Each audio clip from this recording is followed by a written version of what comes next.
जय श्री कृष्ण। देवसैनी एकादशी की कथा। आषाढ़ शुक्ल पक्ष एकादशी को देवसैनी एकादशी कहते हैं।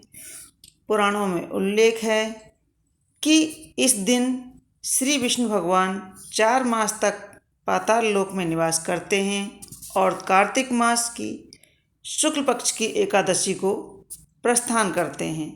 इसी कारण इसे देवसैनी एकादशी कहते हैं। आषाढ़ मास से कार्तिक मास तक के समय को चातुर्मास भी कहते हैं। इन चारों महीनों में भगवान क्षीर सागर की अनंत शैया पर शयन करते हैं। इसीलिए इन 4 महीनों में विवाह आदि शुभ कार्य वर्जित हैं। देवसैनी एकादशी यानी पद्मा एकादशी का महत्व। धर्मराज युधिष्ठिर बोले कि हे भगवान, आषाढ़ माह के शुक्ल पक्ष की एकादशी का क्या नाम है? उस दिन कौन से देवता की पूजा होती है तथा उसकी विधि क्या है, सो विस्तार पूर्वक कहिए। श्री कृष्ण भगवान बोले, हे राजन, एक समय नारद जी ने ब्रह्मा जी से यही प्रश्न पूछा था। तब ब्रह्मा जी ने बोले कि हे नारद, इस एकादशी का नाम पद्मा एकादशी है। इसके व्रत करने से विष्णु भगवान प्रसन्न होते हैं। मैं यहाँ एक पौराणिक कथा कहता हूँ, तुम ध्यानपूर्वक। सूर्यवंश में मानधाता नाम का एक राजश्री था। एक समय उस राजा के राज्य में 3 वर्ष तक जल न बरसा, जिससे राज्य में अकाल पड़ गया और प्रजा अन्न की कमी के कारण अत्यंत दुखी रहने लगी। एक दिन प्रजा राजा के पास जाकर प्रार्थना करने लगी कि हे राजन, समस्त विश्व की सृष्टि का मुख्य कारण वर्षा है। इसी वर्षा के अभाव से राज्य में अकाल पड़ गया है और अकाल से प्रजा मर रही है। हे राजन, आप कोई ऐसा उपाय बताइए जिससे हम लोगों का दुख दूर हो। इस पर राजा मानधाता बोला कि आप लोग ठीक कहते हैं, वर्षा से ही अन्न उत्पन्न होता है। वर्षा न होने से आप लोग बहुत दुखी हैं। राजा के पापों के कारण ही प्रजा को भी दुख भोगना पड़ता है। मैं बहुत सोच विचार कर रहा हूँ कि फिर भी मुझे अपना कोई दोस्त नहीं दिखाई दे रहा है। मैं आप लोगों के दुख को दूर करने के लिए बहुत यत्न कर रहा हूँ। ऐसा कहकर राजा मानधाता भगवान की पूजा कर कुछ मुख्य आदमियों को साथ लेकर वन को चल दिए। वहाँ वह ऋषियों के आश्रम में घूमते घूमते अंत में ब्रह्मा के पुत्र अंगिरा ऋषि के पास पहुँचा। वहाँ मुनि अभी नित्य कर्म से निवृत्त ही हुए थे। राजा ने उनके सन्मुख प्रणाम किया और मुनि ने उनको आशीर्वाद दिया और बोले, हे राजा, आप कुशल पूर्वक तो हैं तथा आपकी प्रजा भी कुशल पूर्वक होगी। आप इस स्थान पर कैसे हैं, क्यों आए हैं? राजा बोला कि हे महेश्वरी, मेरे राज्य में 3 वर्ष से वर्षा नहीं हो रही है। इससे अकाल पड़ गया है और प्रजा महान दुख भोग रही है।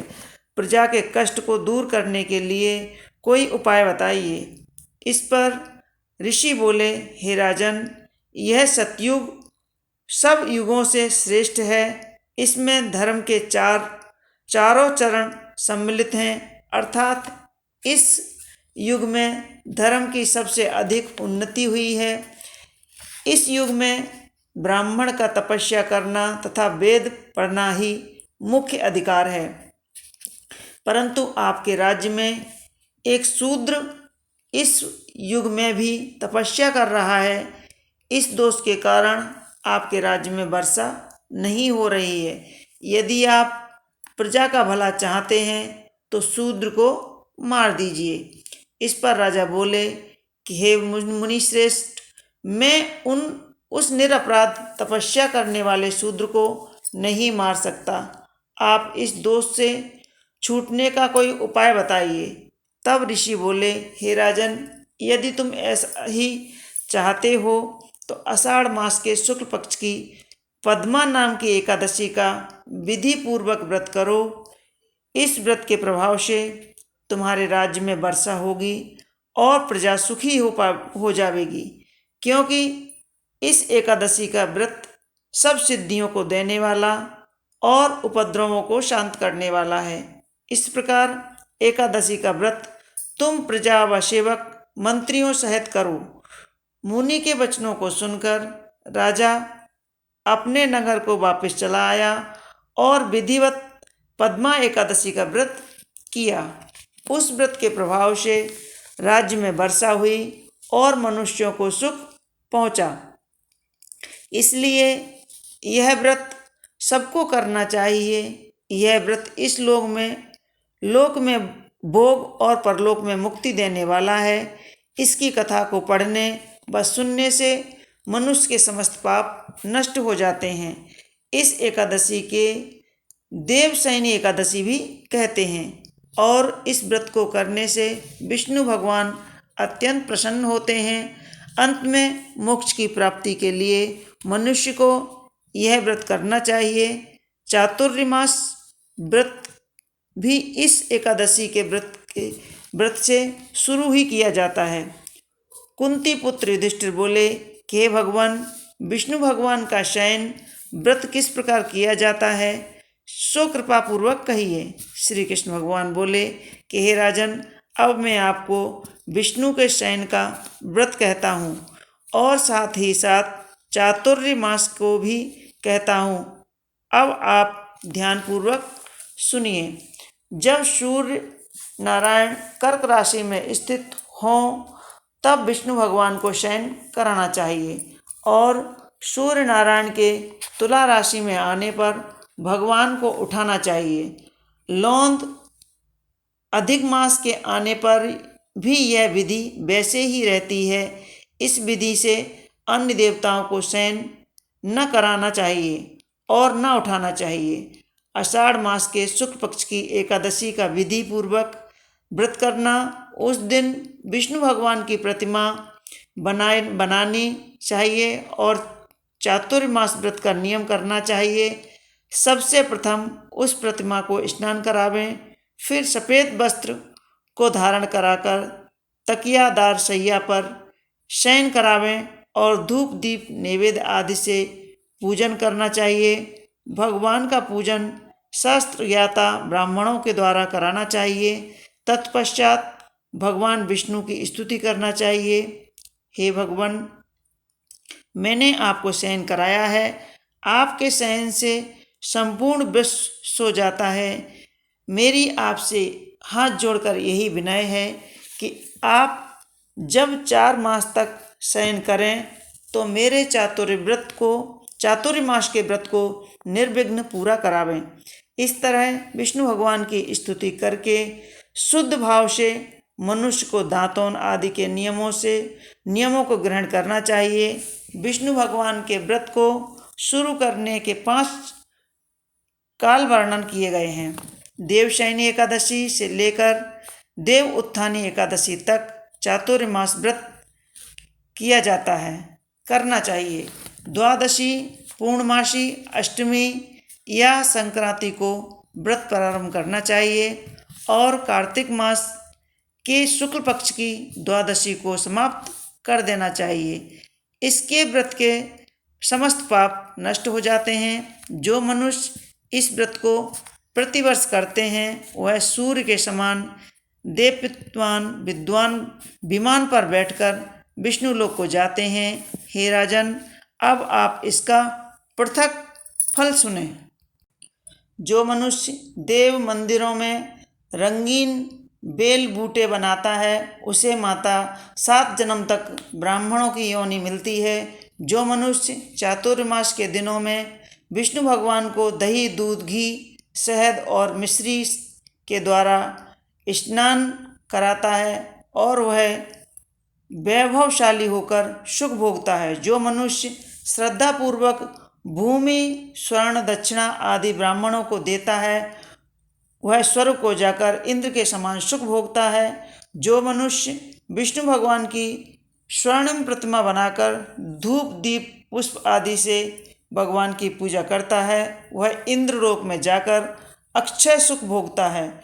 जो मनुष्य चातुर्मास के अंदर नित्य प्रति तुलसी जी भगवान को अर्पित करता है या स्वर्ण की तुलसी अर्पित करता है वह स्वर्ग के विमान पर बैठकर विष्णु लोक को जाता है। जो मनुष्य विष्णु भगवान की धूप दीप से पूजा करते हैं उनको अनंत संपत्ति मिलती है। जो मनुष्य इस एकादशी से कार्तिक मास के महीने तक आंवले के वृक्ष की पूजा विष्णु भगवान की पूजा करते हैं उनको विष्णु लोक की प्राप्ति होती है। इस चातुर्मास व्रत में जो मनुष्य संध्या के समय देवताओं तथा ब्राह्मणों को दीपदान करते हैं तथा ब्राह्मणों को सोने के कमल के वस्त्र देते हैं विष्णु लोक को जाते हैं। जो मनुष्य भक्तिपूर्वक भगवान का चरणामृत लेते हैं वह इस संसार के आवागमन के चक्र से छूट जाते हैं। जो मनुष्य मंदिर में नित्य प्रति 108 बार गायत्री मंत्र का जाप करते हैं वह पापों में लिप्त नहीं होते हैं। जो मनुष्य पुराण तथा धर्मशास्त्र को सुनते हैं और वेद पाठी ब्राह्मणों को वस्त्र आदि स्वर्ण सहित उनका दान करते हैं वे दानी धनी ज्ञानी और कीर्तिमान होते हैं। जो मनुष्य विष्णु भगवान या शिव जी का स्मरण करते हैं और अंत में उनकी प्रतिमा दान करते हैं वह सब पापों से रहित होकर गुणवान बनते हैं। जो मनुष्य सूर्य नारायण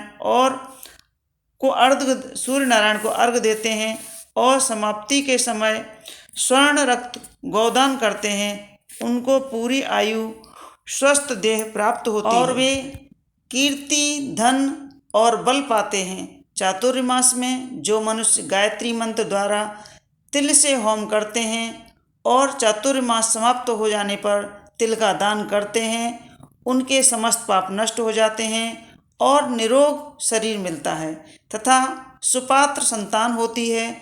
जो मनुष्य चातुर्मास व्रत में अन्न से होम करते हैं और समाप्त हो जाने पर घी घड़ा और वस्त्रों का दान करते हैं वह ऐश्वर्यशाली होते हैं तथा ब्रह्मा के समान भोग भोगते हैं। जो अश्वत्थ वृक्ष की पूजा करते हैं तथा अंत में स्वर्ण सहित वस्त्रों का दान करते हैं उनके समस्त पाप नष्ट हो जाते हैं।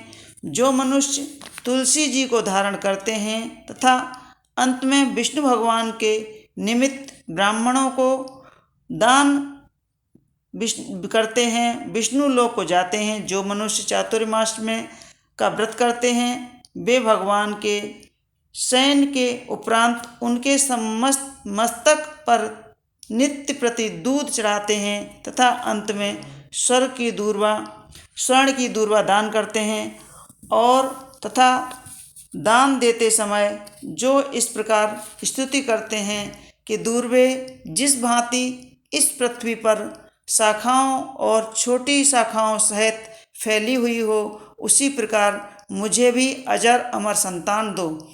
ऐसा करने वाले मनुष्य के सब पाप छूट जाते हैं और अंत में स्वर्ग को जाते हैं।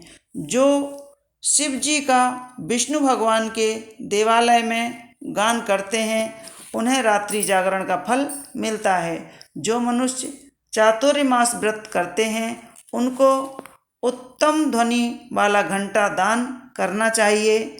घंटा दान करने के उपरांत उनको भगवान की इस प्रकार से स्तुति करनी चाहिए कि हे भगवान हे जगतपति आप पापों का नाश करने वाले हैं। आप मेरे करने योग्य कार्यों को न करने योग्य कार्यों को करने से जो पाप उत्पन्न हुए हैं उनको नष्ट कीजिए। चातुर्मास व्रत के अंदर जो नित्य प्रति ब्राह्मणों का चरणामृत पान करते हैं वे समस्त पापों तथा दुखों से छूट जाते हैं और वे आयुवान लक्ष्मीवान होते हैं। चातुर्मास व्रत के समाप्त हो जाने के बाद 2 गो दान करना चाहिए। यदि गोदान न कर सकें तो वस्त्र दान अवश्य करना चाहिए। जो ब्राह्मण को नित्य प्रति नमस्कार करते हैं उनका जीवन सफल हो जाता है और समस्त पापों से छूट जाते हैं। चातुर्मास में व्रत की समाप्ति में जो ब्राह्मणों को भोजन कराता है उसकी आयु तथा धन की वृद्धि होती है।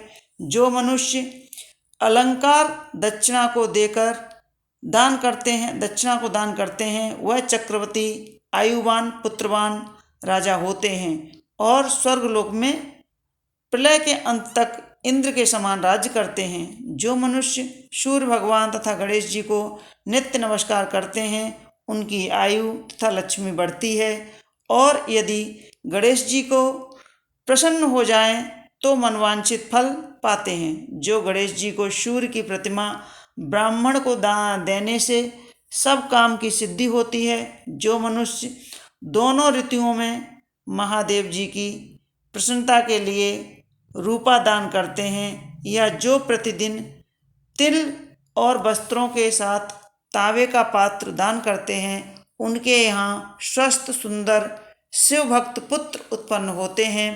चातुर्मास व्रत की समाप्ति पर चांदी पात्र या तांबा पात्र गुड़ और तिल के साथ दान करना चाहिए। जो मनुष्य विष्णु भगवान के शयन करने के उपरांत यथाशक्ति वस्त्र और तिल के साथ स्वर्ण आदि दान करते हैं उनके समस्त पाप नष्ट हो जाते हैं और इस लोक में भोग तथा परलोक में मोक्ष दोनों प्राप्त होती हैं।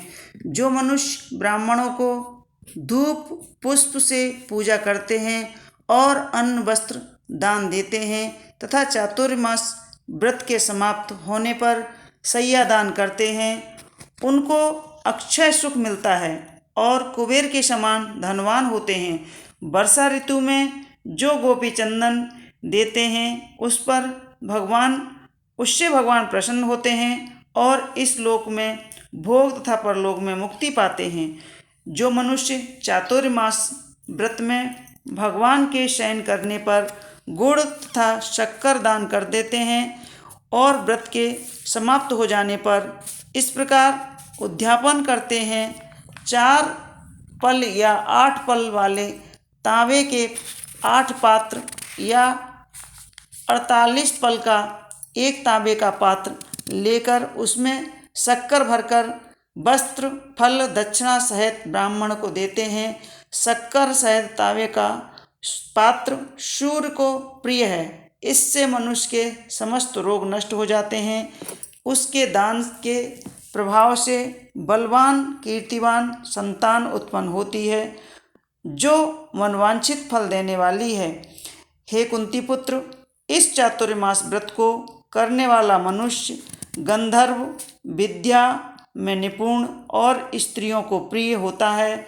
जो मनुष्य चातुर्मास व्रत में ब्राह्मणों को शाक फल आदि देते हैं, अंत में यथाशक्ति दान दक्षिणा वस्त्र आदि देते हैं, वह सुखी राजयोगी बनते हैं। शाक और फल से देवता प्रसन्न होते हैं, अतः उनके देने से देवता अत्यंत प्रसन्न होते हैं। जो मनुष्य इस व्रत में नित्य प्रति दिन सौंठ मिर्ची पीपर का वस्त्र आदि का दक्षिणा के साथ दान करते हैं और व्रत के अंत में स्वर्ण की सौंठ मिर्च आदि दान में देते हैं, वे 100 वर्ष तक जीवित रहते हैं, अंत में स्वर्ग को जाते हैं। जो मनुष्य बुद्धिमान ब्राह्मण को मोती दान करता है वह कीर्ति को प्राप्त करता है। जो मनुष्य इस व्रत में तंबाकू का दान करते हैं वो तंबाकू खाना छोड़ देते हैं और अंत में लाल वस्त्र ब्राह्मण को दान करते हैं, वह अगले जन्म में सौंदर्यशाली बनते हैं और निरोगी बुद्धिमान भाग्यवान तथा सुंदर वाणी वाले होते हैं। तंबाकू के दान से इस लोक में गंधर्व विद्या में निपुण और परलोक में स्वर्ग मिलता है। तंबाकू लक्ष्मी और मंगल प्रदान करती है, इसके दान से देवता प्रसन्न होते हैं और अनंत धन देते हैं। इस व्रत में जो मनुष्य लक्ष्मी या पार्वती को प्रसन्न करने के लिए हल्दी दान करते हैं और अंत में चांदी के पात्र में हल्दी रखकर दान देते हैं, वे स्त्रियां अपने पति के साथ और पति अपनी स्त्रियों के साथ सुख भोगते हैं।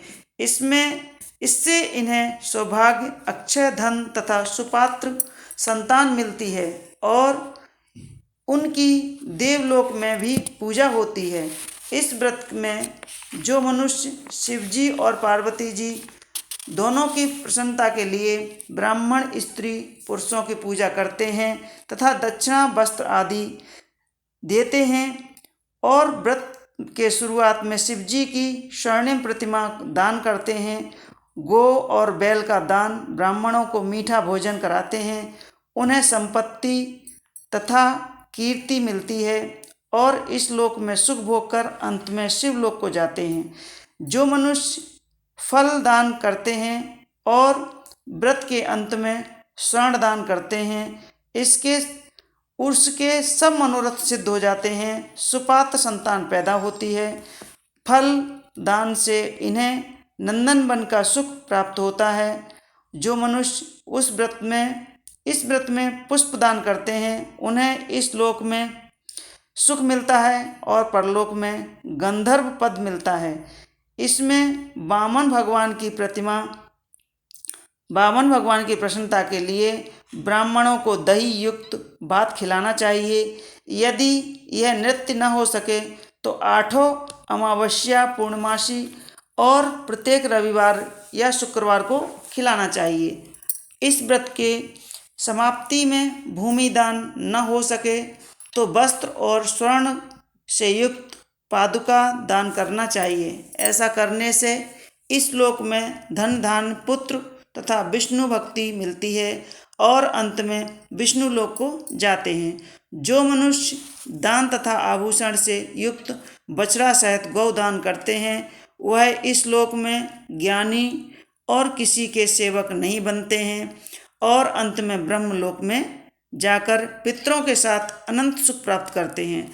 चातुर्मास व्रत में जो मनुष्य प्रजापत्य व्रत करते हैं तथा इसके समाप्ति में गौदान करते हैं, ब्राह्मणों को भोजन कराते हैं तथा समस्त पापों से छूटकर ब्रह्मलोक को जाते हैं। इस व्रत में जो एक दिन छोड़कर वस्त्र और बैलों के साथ 8 हल दान करते हैं और शाक, मूल, फल आहार करते हैं, वह विष्णु लोक को जाते हैं। जो मनुष्य पयोव्रत करते हैं और अंत में दूध वाली गौ देते हैं, वह विष्णु लोक को जाते हैं। जो मनुष्य दोनों ऋतुओं में केला पत्र और पलाश के पत्रों को भोजन करते हैं तथा कांसे के पात्र और वस्त्र आदि दान करते हैं, वे लोक में सुख पाते हैं। इस व्रत में जो पलाश पत्र पर भोजन करते हैं तथा तेल नहीं खाते हैं, उनके समस्त पाप नष्ट हो जाते हैं।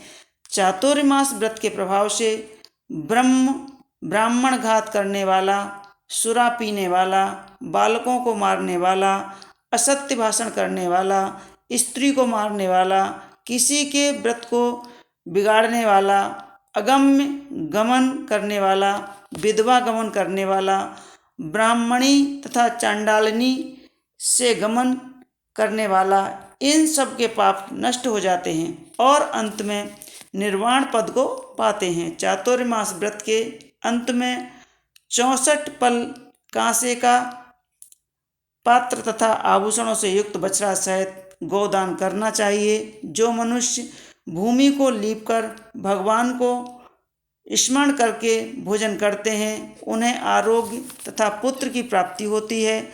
वह धार्मिक तथा चक्रवर्ती राजा होते हैं, उन्हें किसी शत्रु का भय नहीं होता है और अंत में वह स्वर्ग को जाते हैं। जो मनुष्य बिना मांगे हुए आभूषणों से युक्त चंदन सहित बैल दान करते हैं तथा उसे 60 रस चंदन सहित बैल दान करते हैं तथा उसे 60 रस युक्त भोजन कराते हैं, उन्हें विष्णु लोक प्राप्त होता है। जो मनुष्य भगवान के शयन करने पर नित्य प्रति रात्रि को जागरण करते हैं तथा अंत में ब्राह्मणों को भोजन कराते हैं, उन्हें शिवलोक की प्राप्ति होती है।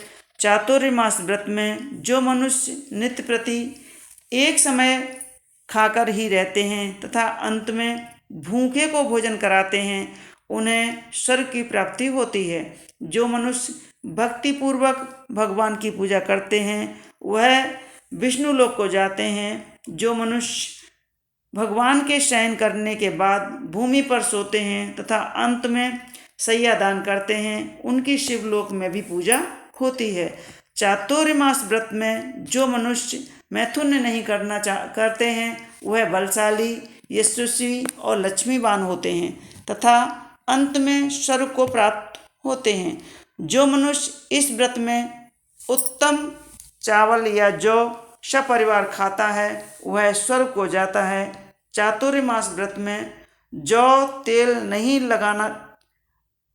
लगाना चाहिए तथा अंत में कांसे या मिट्टी के पात्र में तेल भरकर दान देना चाहिए, वह विष्णु लोक को जाता है। जो इस व्रत में शाक नहीं खाता और अंत में चांदी के पात्र को वस्त्र में लपेटकर दान देते हैं, वह शिवलोक में जाकर के ख्याति प्राप्त करते हैं। जो मनुष्य इस व्रत में गेहूं को त्याग कर भोजन करते हैं वह स्वर्ण का गेहूं दान करते हैं, उन्हें अश्वमेध यज्ञ के फल की प्राप्ति होती है।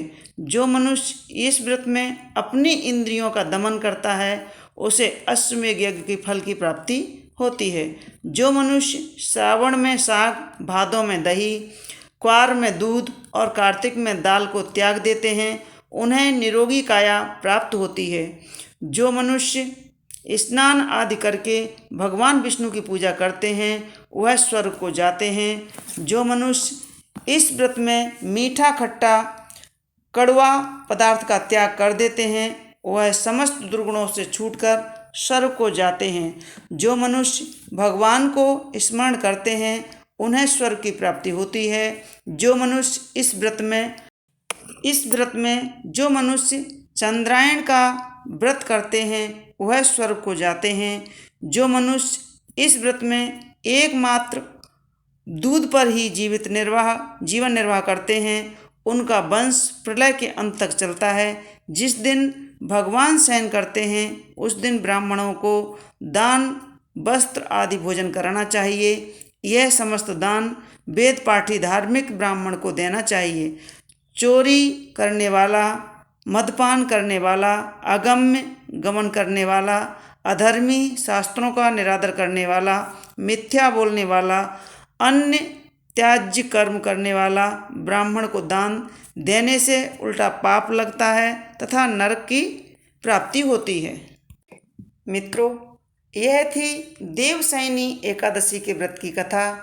तो आपको हमारी कथाएं कैसी लगती हैं हमें कमेंट्स बॉक्स में ज़रूर लिखें और हमारी वीडियो को लाइक करें, शेयर करें और प्लीज़ सब्सक्राइब अवश्य कर लें ताकि आने वाली कथाएं आपको इसी तरह सुनने को मिलती रहें। धन्यवाद। जय श्री कृष्ण।